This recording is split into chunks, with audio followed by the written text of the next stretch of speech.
There. We're gonna record there. Maybe I'll give you 10 times points on this side. All right. Good morning, ladies and gentlemen. How are you doing today? I'm good. Thanks. Good. Thanks, Anna Maria How are Cross. I'm doing great. Zach, how are you? You can always look forward to like the 3 people to answer in this class. Mary, how you doing? Owen's doing good. Zach, Brown, how you doing? Good. Good? Did you guys have a good weekend? No? Yeah. Who said no? Why, Owen? Why are you saying no? You had to work? I mean, did you at least make good money? No. No? You need a different job. Mary, you worked? Make good money? Hopefully. Zach Brown, you worked? I got an interview. For where? Horse Place. Horse. Okay. Is it literally just called Horse Place? No, I don't know what it's called. It's just by the resort. A bunch of fancy rich people going right horses. Which resort? You're talking about The one way over by Lake Pleasant. Yeah, I live right across from that. Me too. Really? Nice. Don't come over. Don't track me down. Anyone over here? Anyone else have a good weekend, fam? Good weekend? Anna Maria, good weekend? It was boring. Krill, good weekend? It was eventful. Eventful. I'll be seeing you after school today, right? Yeah. Sweet. Broden, good weekend? I had the stupid baby from childhood development, Oh, God. and my parents are on their honeymoon, so You're by yourself. By I yourself? was I had to babysit a childhood development baby, 2 siblings, 3 dogs. It was Wow. not fun. I was gonna marry. Throw in a part-time job. He knows what it's like Too late. being a single Yep, parent. she always gave us your promise. You blew it across. Thank you. I'm glad. That's a good joke we have good jokes here. All right, so I'm just thinking back to his joke that he made last week about the arms race. So today we're going to be talking about the Cuban Missile Crisis, and we're going to have a little fun. So I'm going to need you guys to pay really good attention because I'm going to set up the context before you do an activity and burn your retinas up here. I'm kind of serious because you're going to be staring right into the projector right there. So I'm going to pass out your note sheet. Ryan, you alright? He's tired. You alright there, buddy? Rise and shine. Yes. I'll be collecting it probably at the end of this week, to be honest with you, because that's going to be our last lesson. Yeah, I'll start here. I'm already here.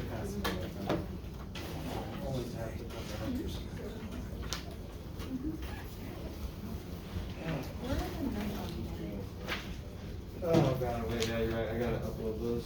Thank you for reminding me. I'll do that by the end of the night. Well, don't the online students need it? Yeah, but they can pay attention. How is that a I understand that, and I do apologize. They will be on there, trust me.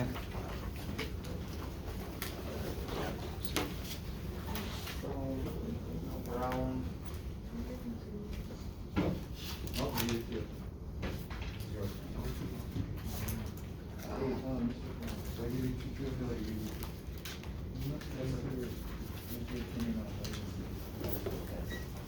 Not happening? I'm so tired. Yeah. Oh, I make it really hard when the person that compliment you. Is it the same test? No.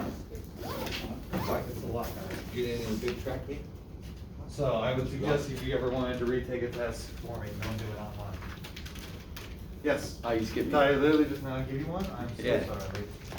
You're just being so quiet. I just forgot that you existed. Alright. So, let's do the review that we always do before I go into these lessons. I'm going to ask you guys a few questions. Try to answer the best of your ability. Some of these things you should remember.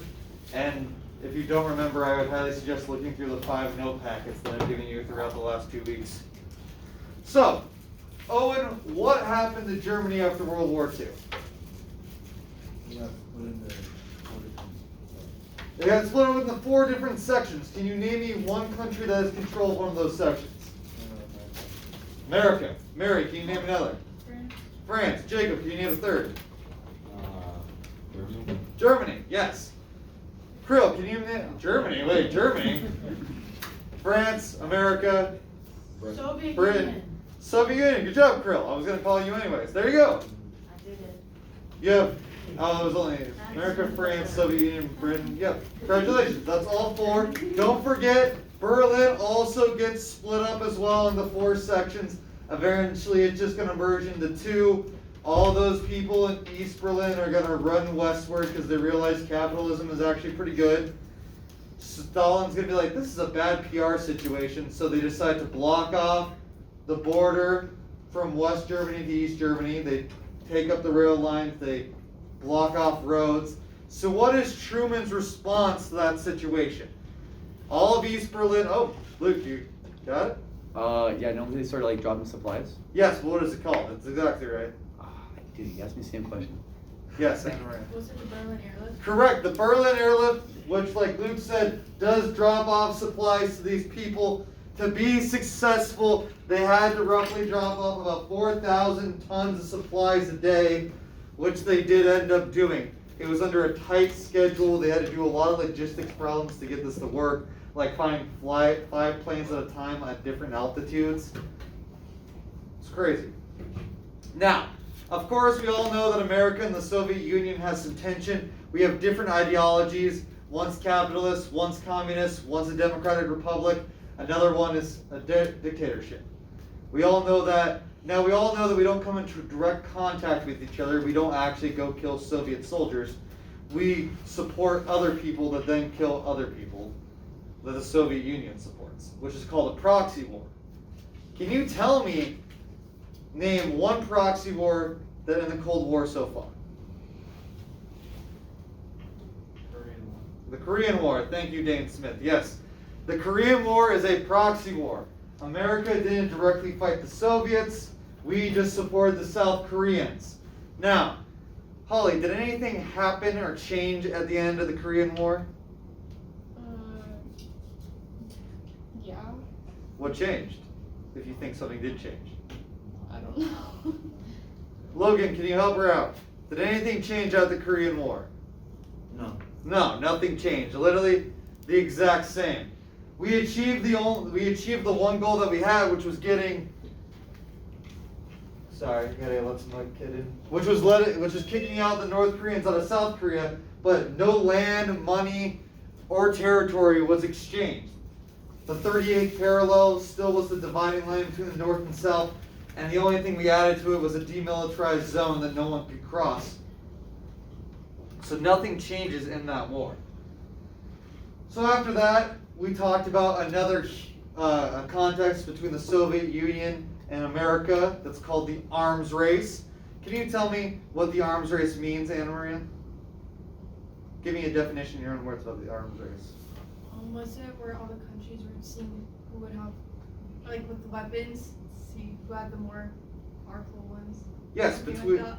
yeah, mostly like that. Luke, you have something to add on to that? Oh yeah, I was just gonna say it was just like a kind of like a competition of who can build their military power.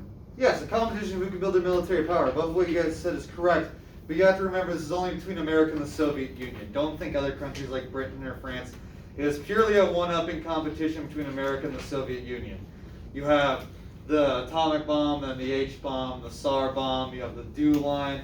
All those things will end up on a quiz probably later this week, I'd have to say, if I could venture against guess. AKA, I'm making you guys a quiz for later this week. Now, that brings us up to another point of tension between America and the Soviet Union. It's called the Cuban Missile Crisis, and we're going to get to talk about it right now. So, here's your bell work. Pull out that special bell work sheet of paper that I always tell you guys to do. Skip a line, write the date, answer the questions, and we're going to talk about this. If you guys don't have an answer, like personally for the third one, think video games, think of book you read. Just think of anything that had tension, that had some sort of stakes on it. And like, I don't mean stakes like it's a world-ending event. I mean, to a 5-year-old, choosing what's for dinner could be have a huge amount of stakes to it. Yes. So one would be, just stop Yep. Just give me what the official title is to it. Well, I remember we're trying to contain communism. Think about it like a virus. We're trying to contain it. very good one. Or be, I know, you can even like think of it as an ironic joke. I didn't miss anybody for the note sheet, right? Everybody's got it? Okay, good.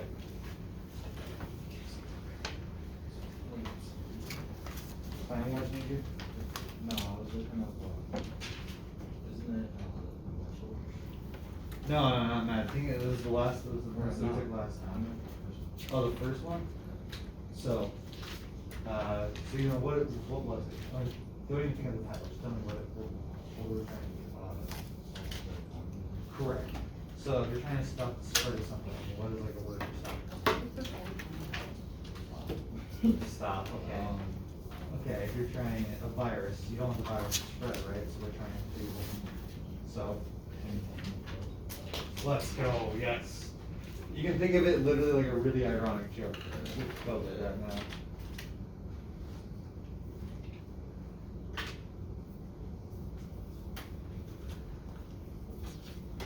How's the shot looking, by the way? Should we go and go with that camera angle? Oh yeah, a little bit. It's like your head was out of it. That's fine. They don't need to, as long as they can hear me. And see that I'm moving around.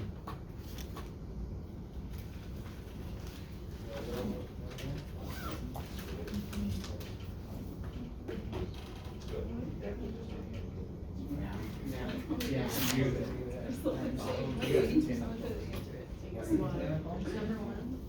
Well, if you're trying to have the conversation. We're trying to contain the spread of communism. You don't want that virus, that red virus to leak out. It's our next foreign policy for the next 45 years. Well, we do now. And I know it changes from president to president. Those 45 years, from 45 to like 90, 91, our whole thing is like communism was never spread. Until Vietnam, and then we kind of gave up on Vietnam. But, you know. Gonna give you guys one more minute. I hope some of you are willing to share your number 3. I didn't have any takers in second period, so I had to embarrass myself with my own personal stories.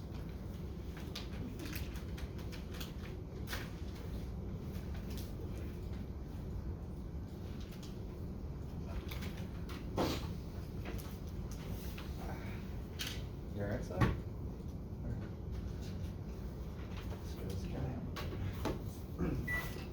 Always lose time remaining on the microwave. So when I go to use the microwave and try to type in their time, it doesn't want to work, and then I have to bend down. See that he still has a minute 30 remaining, and I gotta clear it.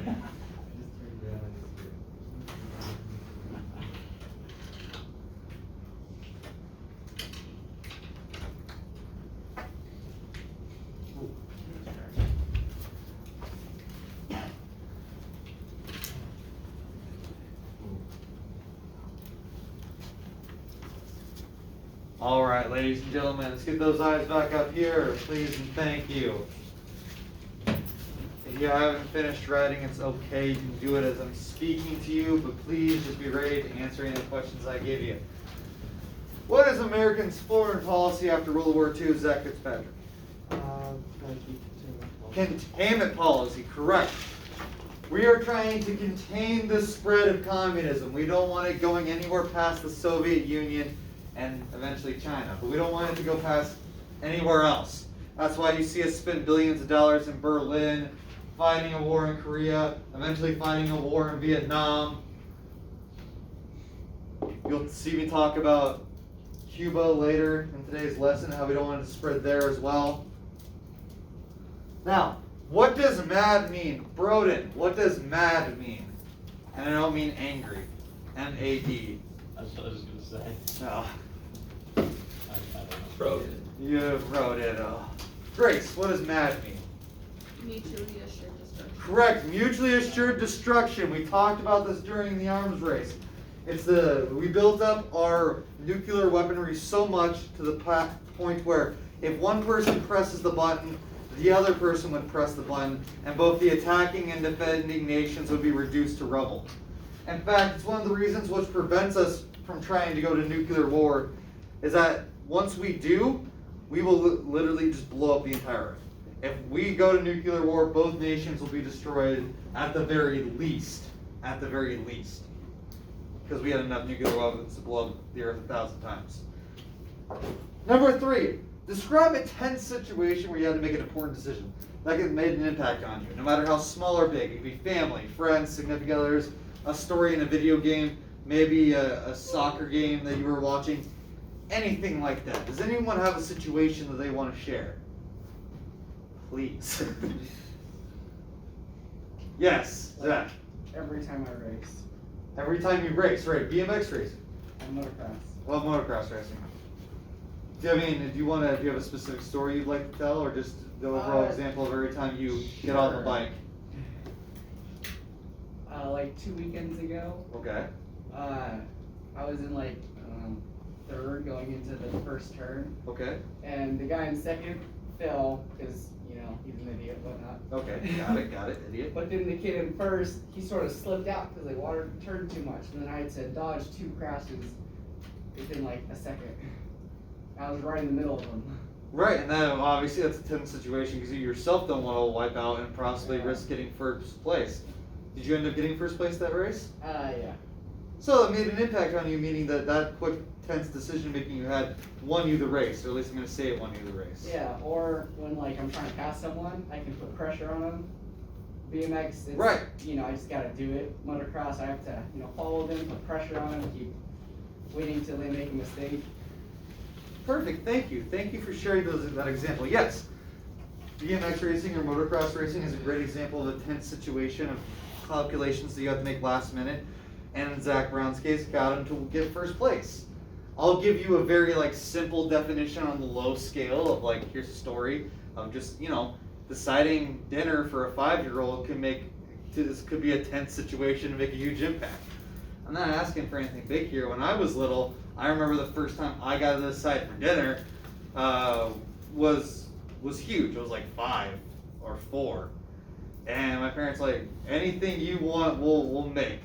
And being the little goober I am and wanting to really spite my brother, because I'm pretty sure he made me mad that day, or I was just a terrible big brother. Either way, I remember saying I wanted something with peas, because I knew that was a food that he hated, forgetting the fact that I hated peas too. But that's besides the point. I know he hated peas. So my parents made us pea soup. You guys can laugh now. But it was not a very good time. They had pea soup. It was green pea soup. By the time I finally started eating it, after staring at it for 20 minutes, it was cold. I wasn't allowed to reheat it in the microwave. And I lived in one of the families that were just you're not leaving this table until you eat everything. And it was terrible. I was crying. I was this is the worst decision I've ever made. Fam whispered at me, No. green pea soup is yet better than yellow pea soup. That's a good joke, man. That's a good joke. No. Detention. You say No, Mr. he said Cross, it. the adult would make a joke like that? I could never believe You it. always said it that way. So that's like a tense situation to a 5-year-old. Now, like a tense situation for an 18-year-old or something you guys will be facing in soon is where are you going to go to college, or what are you going to do with the next chapter of your life? I'm not saying college is for everybody. For me personally, to stand up here and say words, I have to get a degree. So I had to go to college. I had to get certified, and that's a really tense situation to make. If I'm making the right career move, if I can afford the burden of the expenses that I had to do. Just all these decisions, and it's really tense. Now, what do you think would be tense for a decision like the President of the United States? I gave you a situation for a 5-year-old. I gave you a situation for an 18-year-old. Now imagine a guy who's got control over the entire country has to make a decision that could affect the entire world. That's what we're going to be talking about today with the Cuban Missile Crisis, and what you guys are going to have to emulate later in a simulation. Let's get started with these notes. So, Stalin, he's dead. He's out. He did a lot of bad things, called the Great Purge. He sent a lot of his own generals and people to Siberia where they froze to death and died. He turned his entire society from agricultural to industrial, also killing a lot of people, getting a better KD ratio than Hitler, and then he kicks the bucket in 1953. So now, the Communist Party, they're looking for a new guy. They're looking for a new figurehead that they want to rule this country. They don't want a dictator anymore. Stalin was a bit of a dictator. Oh. So he wasn't a good guy. He wasn't easily controlled and do whatever you want because he's a dictator. Sorry I'm saying it this way. He's a dictator. So they're like, we need a leader that we can control. So their best choice is a guy named Nikita Khrushchev.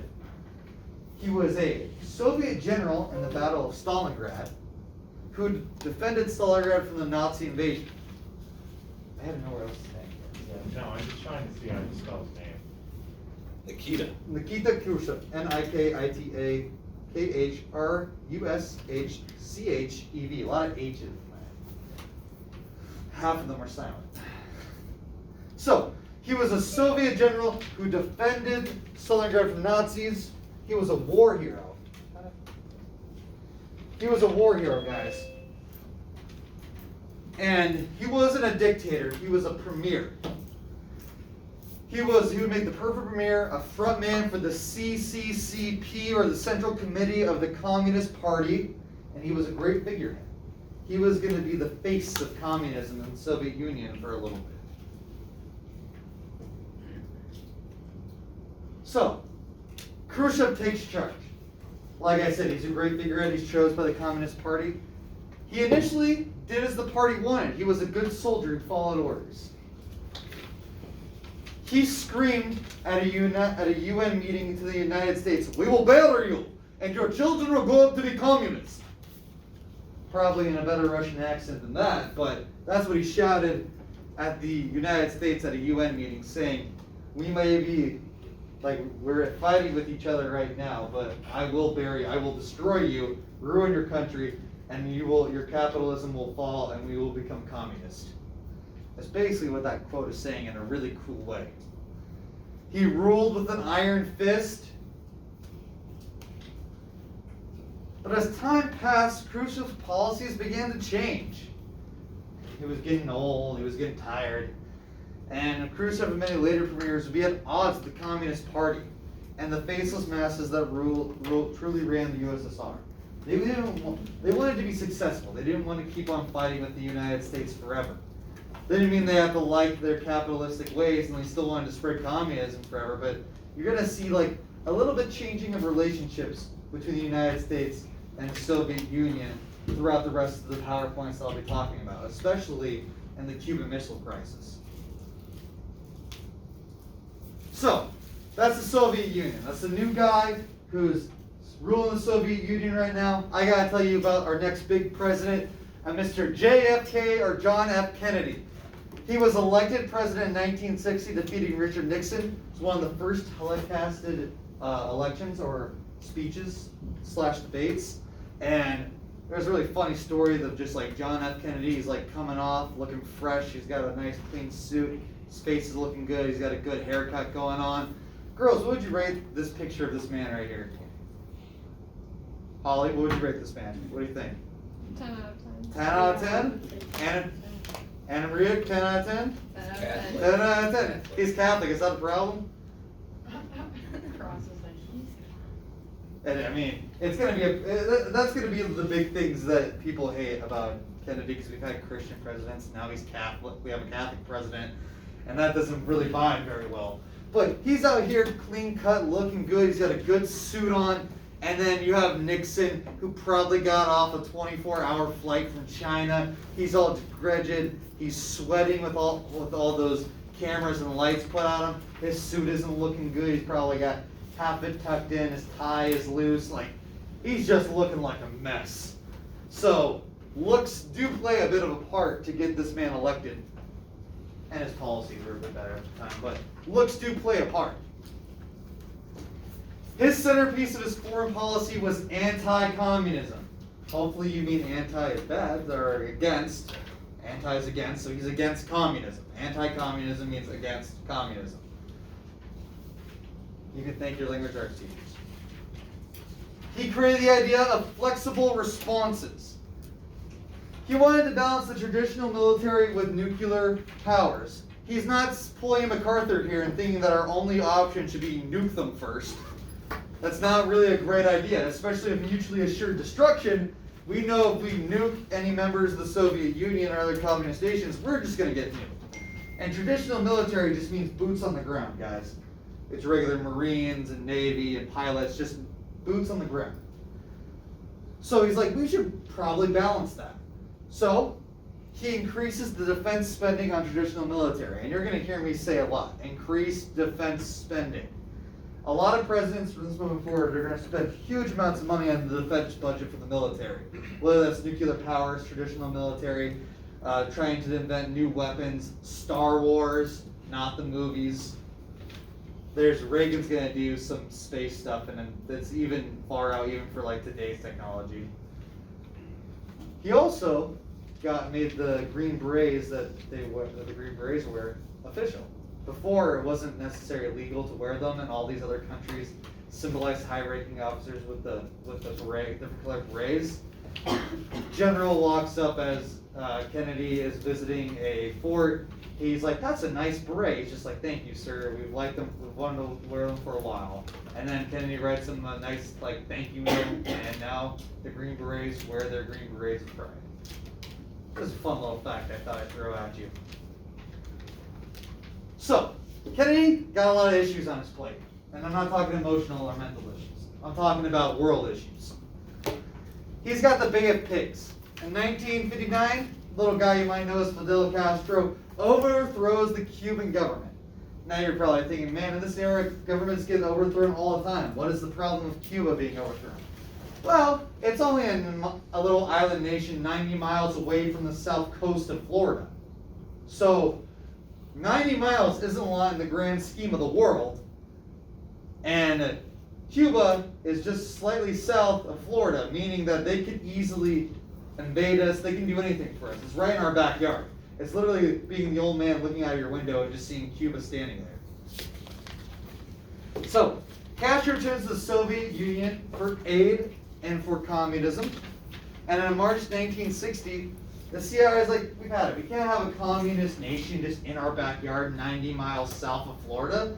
So we're going to train about 1,500 Cuban exiles, people that ran away during Castro's invasion and overthrowing the government and who ran to Florida.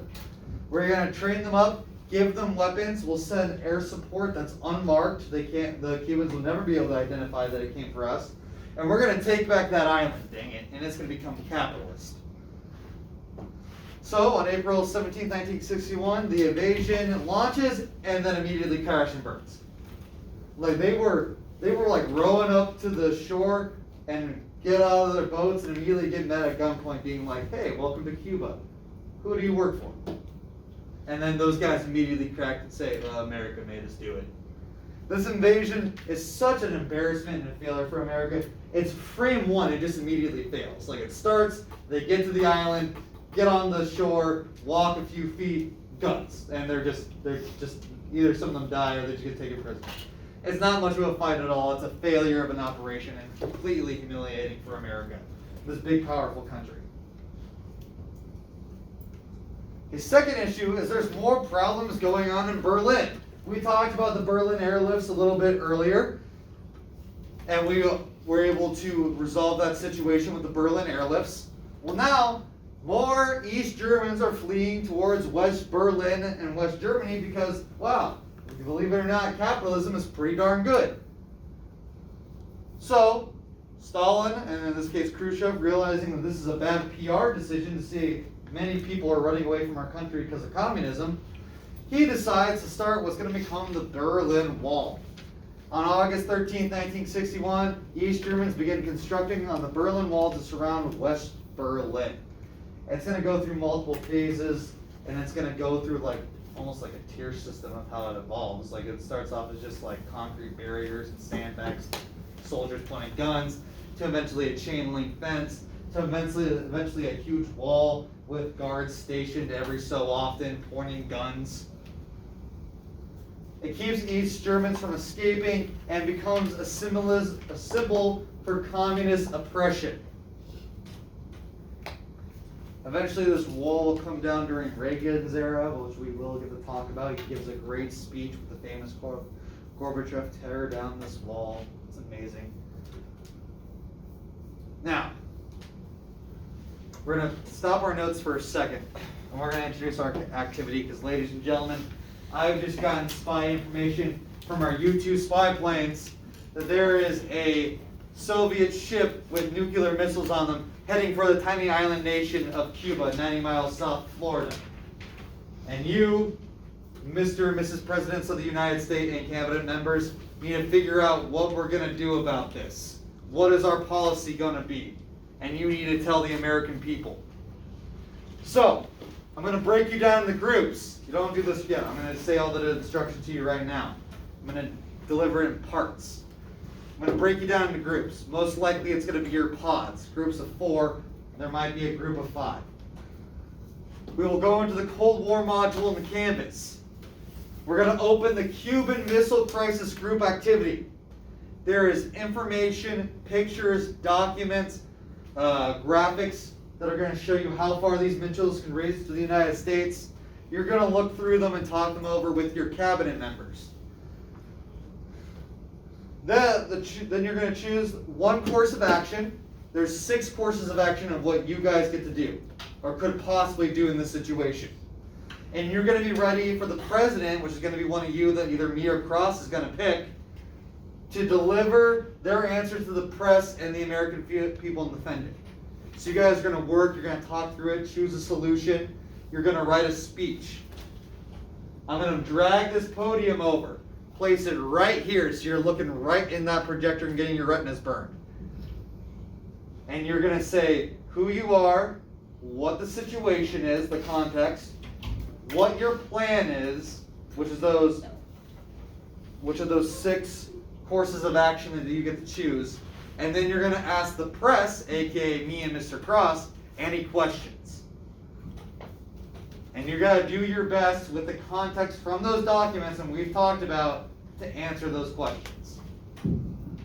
Now let's go over this. Anna Maria, what's going to happen?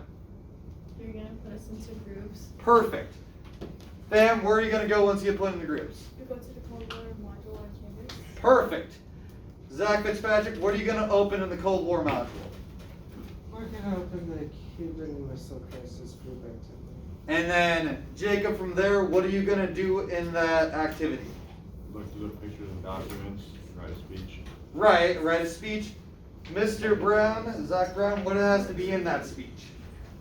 The rules. The rules? Oh, and what has to be in that speech? It's not on the board, I told you what has to be in it. Yeah, what has to be in that speech? What are the 3 components you have to have? Okay, ask the press for questions. Ryan, can you give me another part of that speech I said? Do you just have to say what your decision is? What the decision is, yes. And then the context of what's going on. You have to tell me that there's Soviet missiles coming. This is what we're going to do. Are there any questions? I'm going to start breaking you guys down into groups now. As best as I can, because we're missing a couple students. You guys can be a group of 4 back there.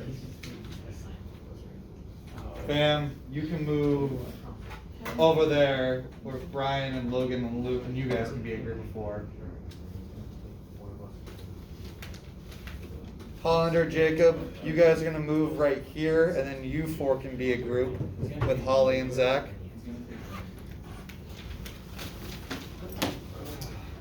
You guys can be a group of 4.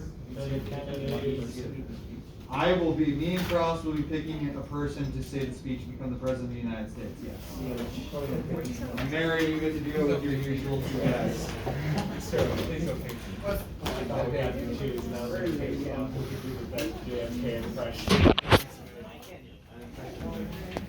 Oh, I'm sorry. All right, so I've set them into their groups.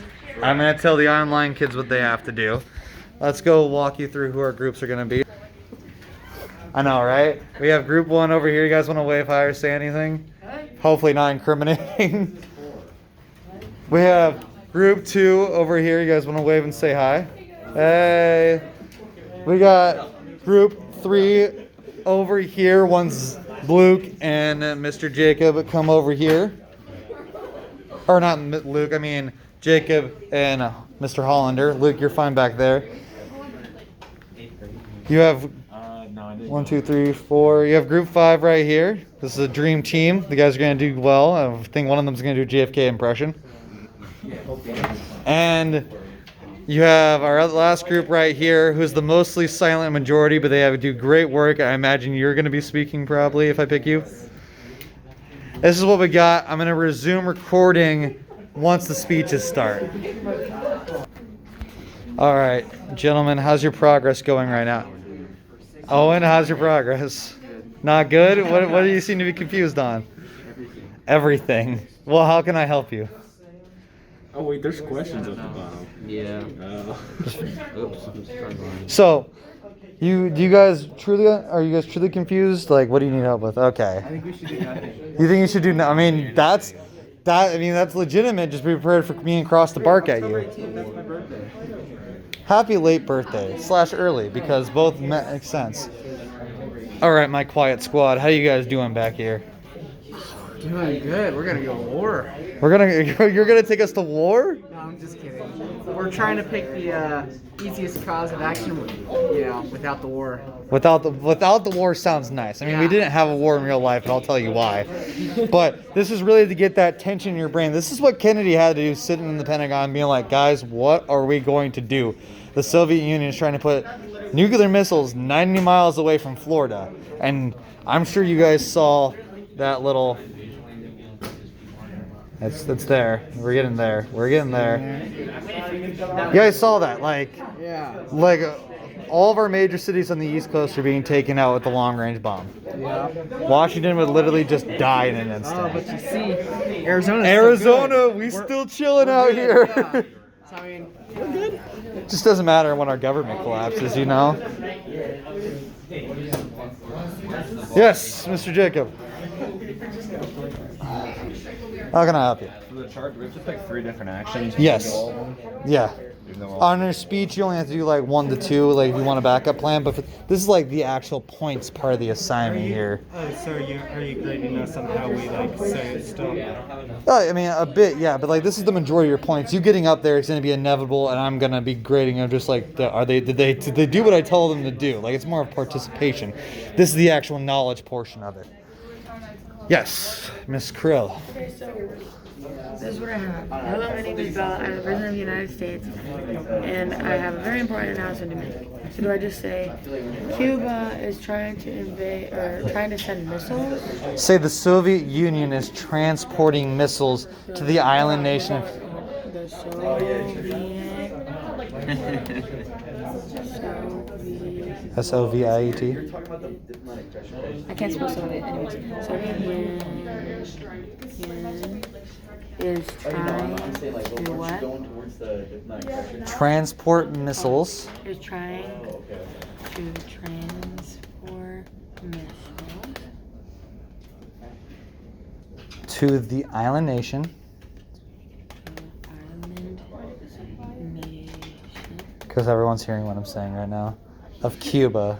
of Cuba. So that's why we're gonna go with an airstrike. So we decided There you go. Now I think you guys can leave this one to yourselves. As a government. How's my group doing back here? we're doing good. Like we're a government. Yeah, you can say the United States government. Yeah.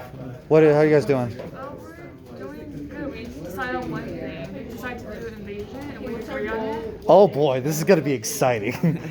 Because I get to tell you questions I'll get to say questions why this is probably not gonna be good, but I'm glad you're choosing it. Oh my god, we had a girl go full warmonger last time because she chose invasion, and then she's like, and then we're gonna airstrike, and then we're just like, so you want to start a war? She's just like, yes. I was like, okay. Oh, it was Maddie. It was Maddie from second hour. And we're just like, Maddie, don't run for president. You will kill us all. Ah. You guys doing good? Have you figured out a course of action you might want to pursue? Deleting Cuba. Deleting Cuba. Are you Control Delete Cuba? Yeah. Control Yeah, Select that's Delete? the easy part. Now see, the hard part is convincing everyone why you did it. It was the right. It was right. It was just the best decision we could do at the time. Yeah, my assignment because I never went through. Okay, thank you, Georges.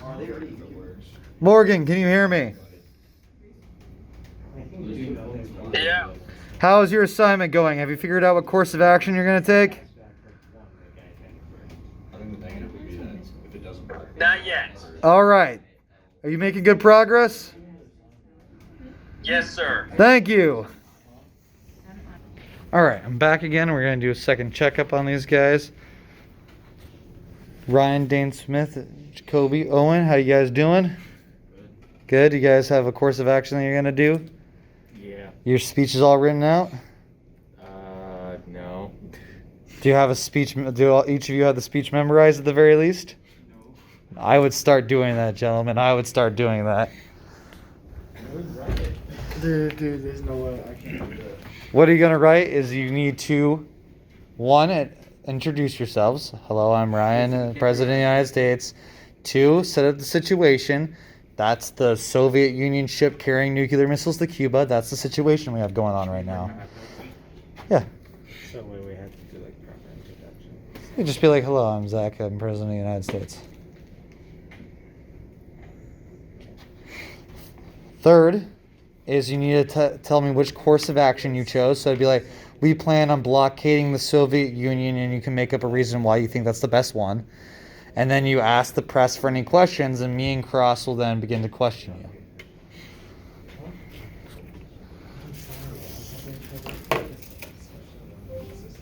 You guys doing all right back here? Do you have your full plan written out? Oh yeah, you're going down. Oh, I'm going down. Wow, it's like Like you read mine. it's like I gave you half the answers, Mr. Zach Brown. Yeah, but point. I gave you my answers. I didn't give you Cross's answers. Well, I think this could go for both. I'll make sure Cross has to ask you questions. Fams group, how you guys doing? You guys have a speech fully written down here? Somewhat. Yeah, I think we're I just gotta get this last little. Finish the chart, right? Yep. Yeah. Good, good. It's called the Cuban Missile Crisis Turn-In.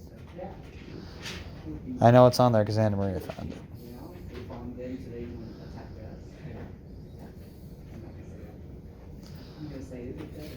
Just needs to load. Right? Krill's group, how you guys doing? You guys all done back here? Yeah. All right, okay. Zach's group, you guys all done? Done. All right, okay. Next time you're going to be seeing me is probably with them getting their retinas burned with the projector as they give their speech. Come on, press play. There we go. All right. Welcome back, everybody. It's time to start doing your presidential speeches. Like I said, me and Cross are going to switch off between picking the group and selecting the president. You guys have no say in the matter. Then, once you finish and you say, we'll ask the press some questions, me and Cross will switch off between interrogating. Peacefully talking to you guys about your foreign policy. So, we're going to start off with Broden's group back there. And I think the spinner wheel of fortune is going to say Krill. Everyone give a hand, play it, Owen. Yep, you better so play it. Hey everyone. Do I stay here? Yep, God, it's Friday. Oh my God. that's the point. Am I stuck? Nope, that's supposed to burn your retinas. All right. Oh my God, I'm Good morning, Madam President. Hey. Hold on, let me see. Okay. Start whenever you're ready. Oh, dang. What? Just Hello, my name is Bella. I'm the President of the United States and I have a very important message. The Soviet Union is trying to transport missiles to the island nation of Cuba. We decided as a government to airstrike them. We chose this option so we could deter the Soviet Union from transporting more missiles to Cuba without losing innocent lives of the Americans. The positive effects of airstrikes is we wouldn't lose any American lives. And the negative effects is that we could have foreign retaliation. Does the press have any questions? Madam President, your decision is to do an act of aggression against Cuba. Yeah. Oh, wait, what? Your first course of action is to start an act of aggression with Cuba. Yeah. So you want to start World War III. If it would stop them from sending missiles over, then yes. So you're hoping, so is the Soviet Union and Cuba friends? Wait, Is the Soviet Union and Cuba friends? Are they allies? yes. Yes, they are. So starting an act of aggression with the Cubans would start an act of aggression against the Soviet Union, would it not? Therefore, with mutually assured destruction, you plan on killing us all, Madam President. No. Then what is your plan, Madam President, if you plan on... If we plan it outright, If we plan it outright, okay. it shouldn't kill everybody. It shouldn't kill everybody. Yes. What is the plan? So your plan is to airstrike to hopefully stop their missiles before the Soviet Union sends more missiles at us and kills us all. Yeah. My other, Mr. Cross, do you have any further questions? I wasn't prepared with any of these. Why are you just agreeing with that? Guys, I Madam just... President, I'm worried that your actions will lead us directly into World War III. Well, This is no laughing matter, Mr. President. Human lives are on the line, Madam President. Why have we elected this girl as our president? All right, give him a clap for Krill, everybody. Good job, Krill. Good job. All right, you want to burn the retinas again? What the? All right, Cross, you get to pick the next group and the next president. You have Logan's group, you have Holly's group, you have Dane's group, and you've got Mary Allen's group back there. oh no, I don't. Let me pick. I'm gonna go with this, Mr. Cross.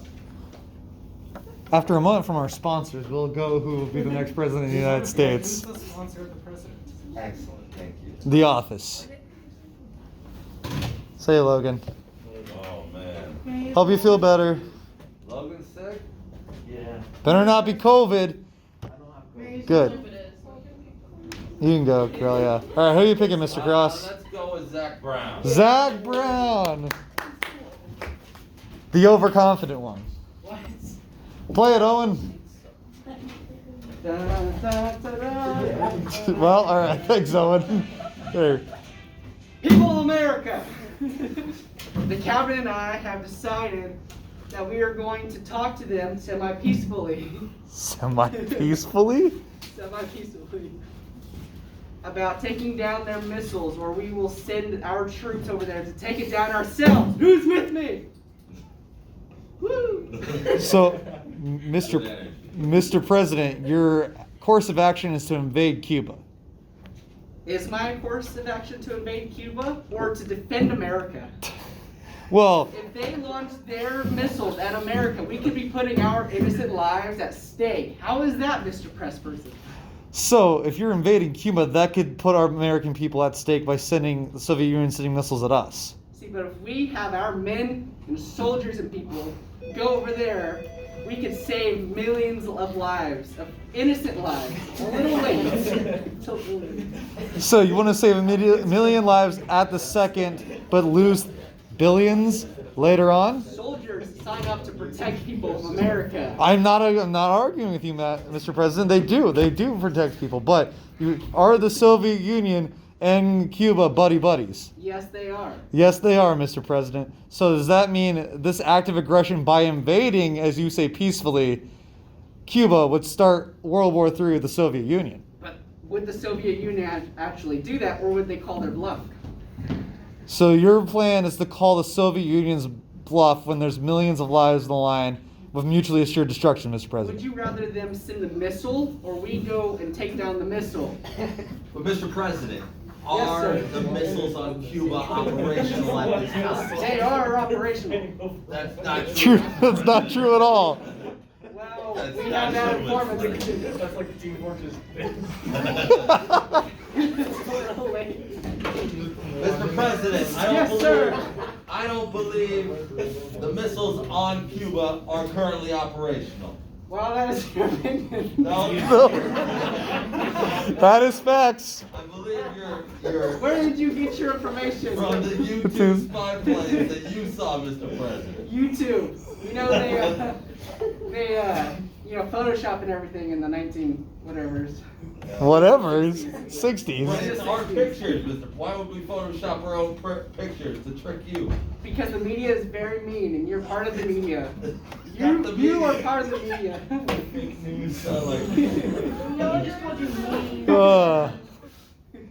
Mr. President. Yes, sir. I'm worried that your actions will lead us into World War III, a So- war in which will kill tenfold of World War II. Now that both sides have nuclear weapons. Well, if we were to do nothing, we would put millions of innocent lives. No one's saying do nothing, Mr. President. Well, no then what one's would you saying do? nothing. If you were president, which I'm not going to make you do because you're a media and I got an it's a idea, war. but I want to hear what these guys got first. I got Well, an idea. They're not operational yet. They're not False operational, information. but they will be. What can we do? What can we do? well, let's not go to war. Thank you, Thank you, Mr. President. Get out of there.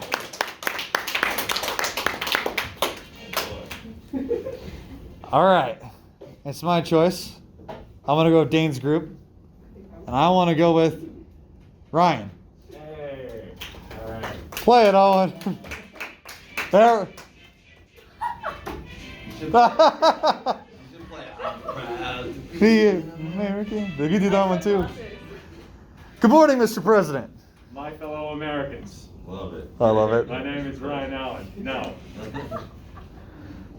through secret sources and U-2 photograph reconnaissance, we have identified short and medium range missiles heading towards Cuba Oh no. with striking capabilities on Washington, D.C. Because of this, a strict naval boat wall has been deployed in front of Cuba. No, this is not a blockade, this is a boat wall. This would prevent the installment of missiles in Cuba and save America. Thank you. Mr. President, just because you call it a boat wall, doesn't it still just mean it's a blockade? No, because a blockade is an act of war. Exactly, This is a boat Mr. wall. President, exactly. No, this is a boat wall. This is not a blockade. Mr. President, what if the Soviets attempt to pierce your boat wall? What will the course of action be to the boat wall? Are they to fire on the Russians if they attempt to pierce said boat wall? Boat wall will be a boat wall. No boat will cross the boat wall. Mr. President, that's a lot of boats. Let's We say. have the boats. Do we have the boats for this, Mr. President? Yes, we have the boats. I don't think we do. I don't- But, Mr. President, if the Soviets do attempt to pierce said boat wall, I like the name boat wall because a Blockade. boat blockade would be an act of war, would it not? Yes. And there's no, is there a difference between a boat wall and a blockade? Physically, no. But metaphorically speaking, is there a difference? Metaphorically, yes. Good enough for me. Good. That's the best plan I've heard today. Give him, thank you, Mr. President. Okay. You get to pick. We have two groups left, I believe. New kid, you're up there. His name's Luke. All right.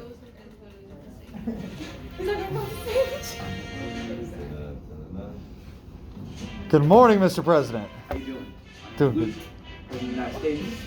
I'm here to say I'm here to say, so Cuba and the Soviets have teamed up and they're attacking America. And Oh, no. We'll decide we think so. So we're planning to invade Cuba. Our most plan is attack at night. You know, go from the sky and below. Pinch them in a corner. There we go. Wow, he's doing so good. So your action plan is to attack them high and low. Yes, sir, from the sky and the ground. Oh, so you want to do? So you're mixing an invasion with an airstrike. Yes, sir. That's how you do it. So you're putting us all at jeopardy with a huge land-air invasion of Cuba. I mean, I don't think the planes will attack. I think it's more like a visual thing. We got visuals on the troops on the ground. Same with the missiles.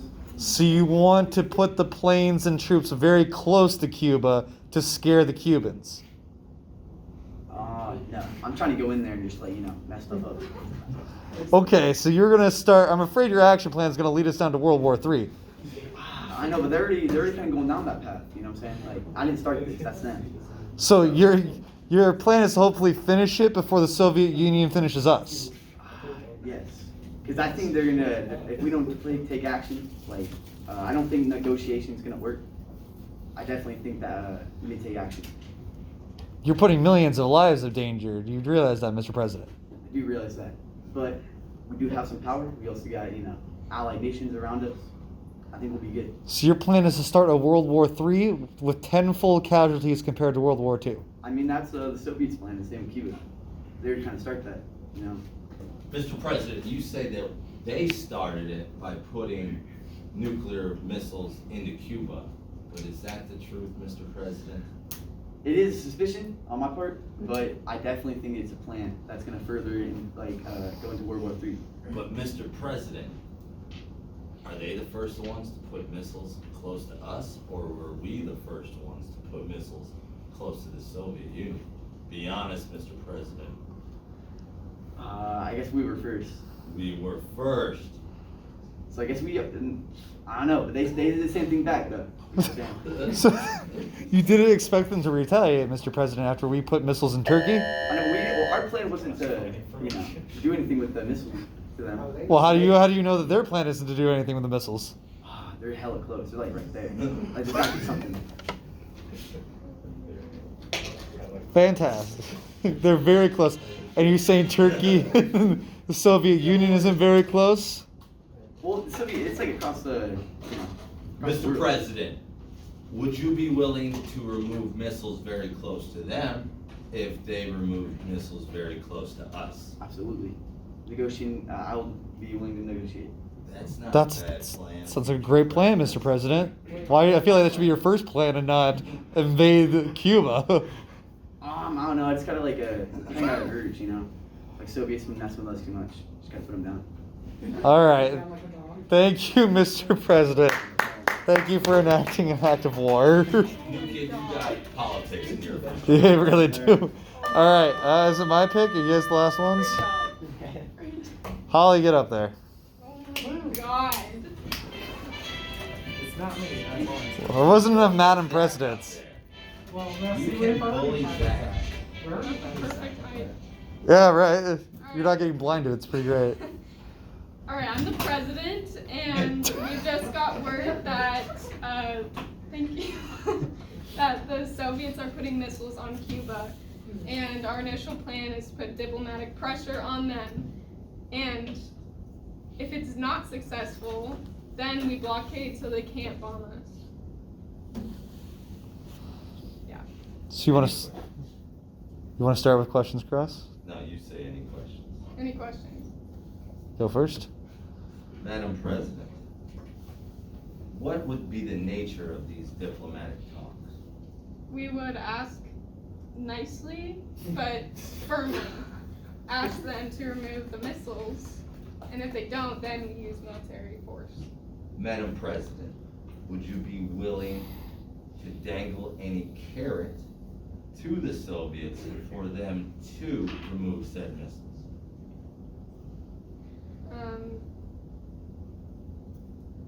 Yeah. Yeah, because Do we, Madam President, do we have missiles that's close to the Soviet Union?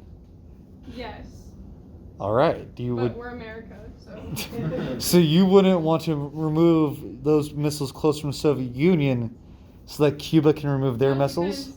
because if we proposed that, then we would it would be like, like when you ask someone. I don't know, Madam President. Tell me. I'm explaining it. We Like- look soft on communism, right, Mrs. Yeah, President? like if we removed ours and then they would pull trick on us, they wouldn't remove theirs, and then we would be in the opposite situation. We would be the underdogs, and they would have power over us. All right. Lack of faith. I see. Madam Understandable. President, couldn't you possibly appease them by removing our missiles from said Turkey, and then having Cuba allow us to ensure the Russian missiles in Cuba would be gone? Would that be something that you and your cabinet would consider? Yes, but we would have to be prepared if they didn't remove the missiles. Hmm. And how would you prepare for that, Madam President? By blockading them. And isn't a blockade an act of war? Unless you have We a would use a boat wall. A boat wall. This boat wall idea is really taking off. Boat wall. Madam President, what if the Soviets attempt to run said blockade/boat wall? Would you authorize force on said naval runner? Yes. It's a hard line. What if they have missiles on the carrier that's carrying them? Think about the fishes. We care about fishing here, Madam President. I do care a lot about fish. I care a lot about the animals, but I think the people of America are more important. It's a good stance. I'm out of questions. I'm out of two. How are you? Now let's go bully some online kids. Yeah, that's the point of that slowly develops to be Go bully some online kids. You saying mine wasn't good? No, I'm saying yours was good. I was just saying mine would have been better. Yours would have been better, huh? Let's let the class pick. Oh, the class pick? Okay. Who do you guys want to pick? Tell everybody to turn the camera on. Everyone, online kids, turn on those cameras. Morgan, Cunningham, Joseph. Hit the upward button, where you can see everybody. Bam, that's the one.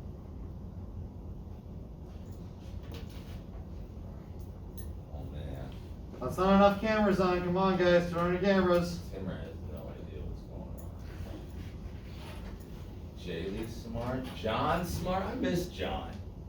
I always hear good things about John. Georgia, someone was asking me about you.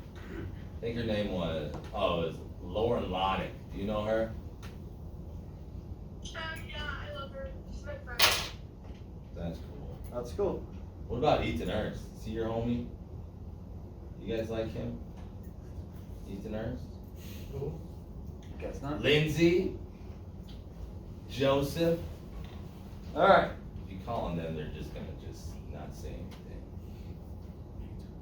Ask them trivia questions. And the first one, go to George's. Ask her a very simple history question. If she doesn't know it, she has to do it. Okay. Georges, Yeah. I'm going to ask you a very simple history question. How many Okay. senators? How many senators are in Senate right now? How many senators does America have? You don't know? Who knows this question? You have no idea? Well, then you get to deliver your speech. Oh. How many is it? 100. It's 100. All right, everyone. Doing George's. Keep that camera on. She probably has to read it. It's in my notes, so I have to get out of the camera. Okay. Can I start? Yes. Okay. My name is Kathleen Georges, and I am President of the United States. I spotted the Soviet Union carrying military supplies towards Cuba I decided to create a naval blockade. The positives of this is to prevent the Soviets from bringing in more military supplies. The negatives is that they might get angry and show aggression. Madam President, you're suggesting a naval blockade around Cuba. Not a boat wall, to be sure, right? A naval blockade? What? You're suggesting a naval blockade? Yeah. Madam President, isn't that an act of war? No, they're just defending themselves. America is defending themselves around the island nation of Cuba. Yeah. But the Cubans didn't ask to be defended, Madam President. I feel like they want nothing to do with us. But they were getting military supplies, so America's just protecting themselves. But a naval blockade being an act of war could possibly start World War III. Are you aware of that, Madam President? Yeah. So you want everyone to die here? Is that what you're saying, Madam President? No, but they're just defending themselves, right? Because, like, they're not starting war, they're just... We're encircling an entire country so nothing comes in or out of it. That's not really defending ourselves. Oh, okay. Do you have any other questions you want to add to that, Cross? I was not paying attention. That's all right. Go OC softball. All right. Thank you. Thank you. Everyone clap. Thank you. Thank you. All right. Let's go with Morgan. Morgan. John Cunningham, don't kill it.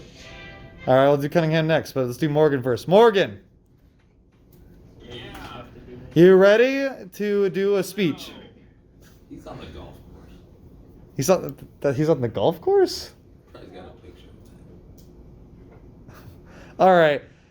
Cunningham, Cross tells me that you're going to be able to kill this. Prove him right. Alright. So, I'm John Cunningham, the president of Nor Country, and our first approach for the situation is going to be diplomatic pressures for the reason that we have a very serious, delicate threat placed on us pretty much. So we have to defuse the situation in a way that we don't show weakness, but are able to stop the operations that are occurring without the threat of another and very destructive world war. So we'll address that these actions that are taking place on behalf of the Soviet Union are an act of aggression due to how close the Cuban Islands are to our homeland, and the movement of missiles operational or not in the range of the U.S. land. We have to take these actions as a serious threat. If the Soviets do not back down, we will be forced to create a blockade stopping the transport of the missiles to Cuba. So, Mr. President, your plan is to do a blockade of the island nation of Cuba. Yeah, they don't understand the threat that they are putting in our laps. And, Mr. President, what happens if the Soviet ship breaks that blockade?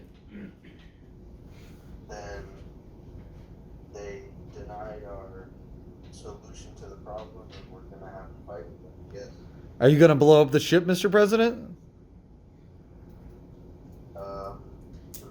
With the nuclear warheads that are on it? Well, I mean, what choice do we really have?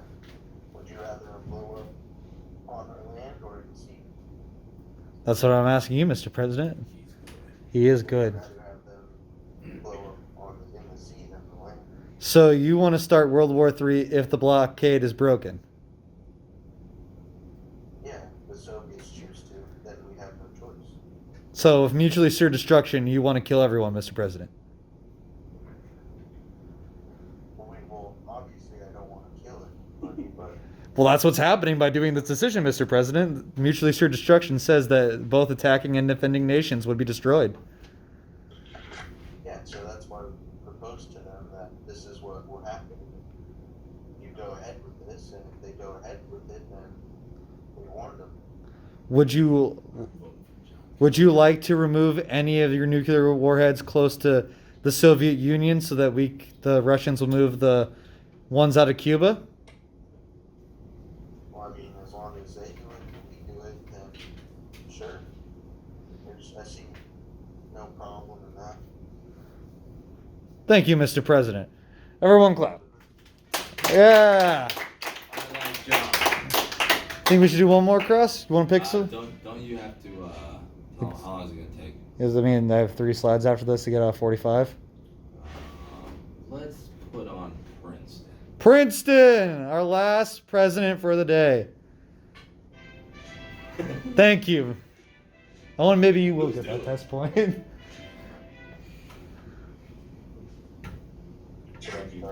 Yes, go ahead. Hello, my name is Christian Jeffries, and I am President of the United States.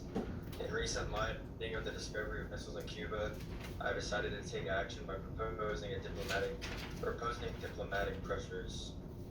I will ask the Soviet Union to remove the missiles without military action or confrontation. This will ensure that there's no violence, while also securing our safety. So you want to do diplomatic communications with the Russians, Mr. President? What? You want to do diplomatic communications? You want to go through this diplomatically? Yeah. But doesn't that make you look soft on communism, Mr. President? No. Negotiating with our enemies? Well, if we were to take military action, then they would probably have to take some against us as well, and that would lead us into World War III. Well, that is true, Mr. President. What what would you propose for the Soviets to remove their warheads out of Cuba? Well, I propose that we don't force them to do it, and they take it out by themselves, and we will also take out some of our missiles near their land. It's a great solution, Mr. President. Where specifically are you taking away these missiles from? I don't know. You taking them out of a nation called Turkey? Yeah. I agree, Mr. President. Taking those missiles out of Turkey would be a good proposition to the Soviets to get our missiles out of Cuba. Mr. Cross, would you like to add anything to this questioning? No, pretty good. I would say that was a fantastic job, Mr. President.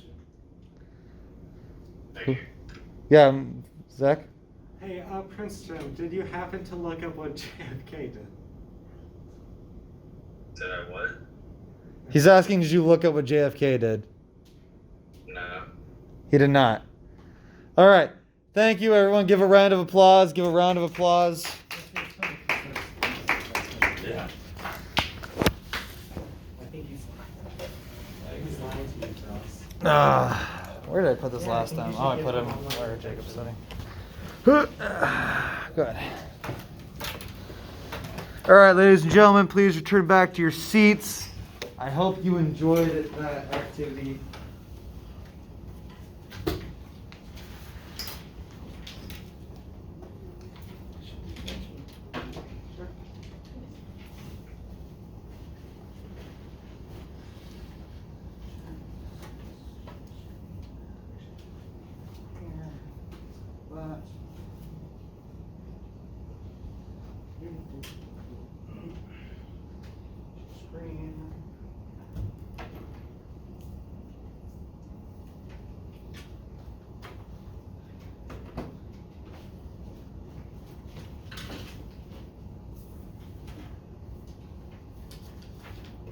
So, after I move this podium,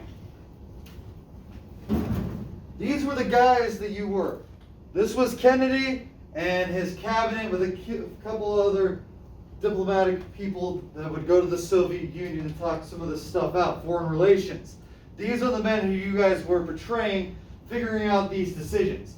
You saw some of these names like McNamara and Bundy and Thomason proposing these ideas of those action plans that you guys had to choose from. The same plans that you chose from are the same plans that Kennedy had to choose from. But here's the real solution. This is the key that solved everything. It was the boat wall. Or, as Kennedy would call it, a quarantine. A quarantine. And not the type of quarantine that makes 2 weeks feel like a year. On October 14th, 1962, the United States intelligence photos show the Soviet nuclear missiles in Cuba. Kennedy demands the Soviets remove those missiles. Get them out of there. Remember, Cuba's 90 miles south of Florida. You saw how far those long-range missiles could go. They could go all the way to Washington, D.C.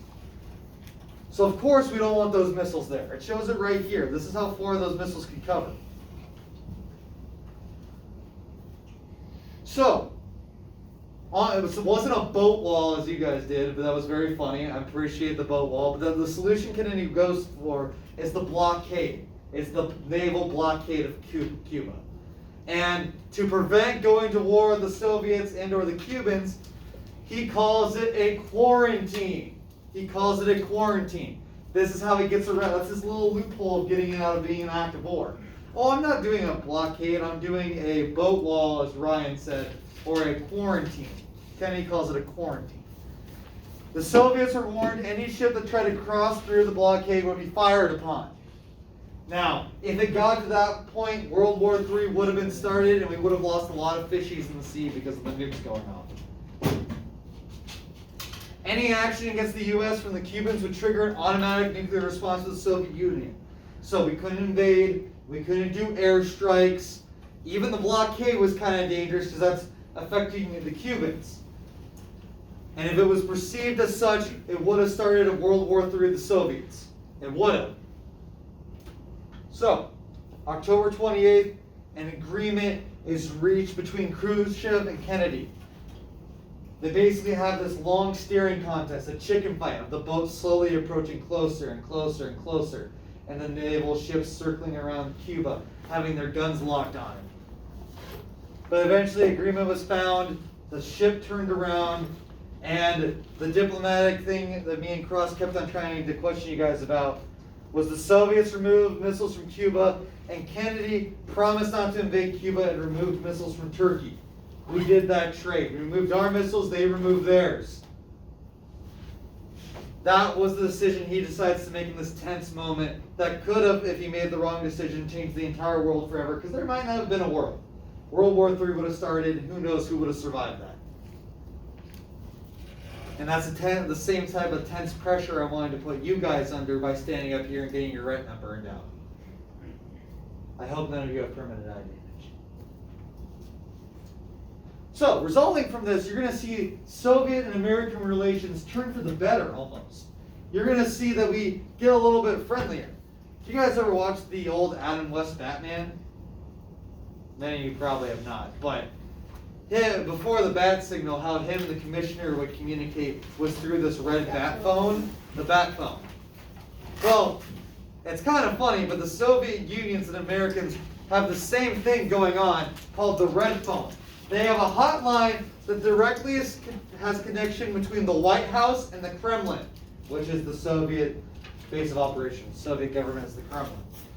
This means at any point in time, any president could pick up that phone and would be talking to Zach Brown over there in the Kremlin, being like, hey, your ship is coming very close to Cuba, turn it around or we will have to shoot it down. And then he'll be like, all right, I'll turn it down, I'll turn it down around. But please remove your missiles from Turkey. And you're like, but America. He's like, I don't care about America. And like, okay, fine, the missiles are gone. This will change our relationship forever. We're still want to spread capitalism. He still wants to spread communism, but we're more on friendlier terms. Even the Soviet Union and America knew the best way to get a good relationship: communication. They also did the Limited Test Ban Treaty. The United States and the Soviet Union agreed to ban nuclear testing in the atmosphere, meaning we're not going to be blowing up bombs on the Marshall Isles or other places in the Pacific that we want to and completely destroying their ecosystem. We're going to stop detonating bombs in the atmosphere. We're going to stop that. We're going to see the arms race kind of cool down. We're going to start de-escalating our missiles, and we're going to eventually start getting rid of them. And we're going to realize that we lost a few and they're out there somewhere, but we don't know where. There are a few nuclear missiles we don't know. They're unaccounted for. It's the safest way to say it. Yes. Well, just to frighten you a little bit. So the result from this, better communication. United States, USSR, still enemies politically and economically, but we're going to have a better relationship country to country moving forward. Because now I can be the president of the United States and I can talk to Mary on the phone in the Kremlin.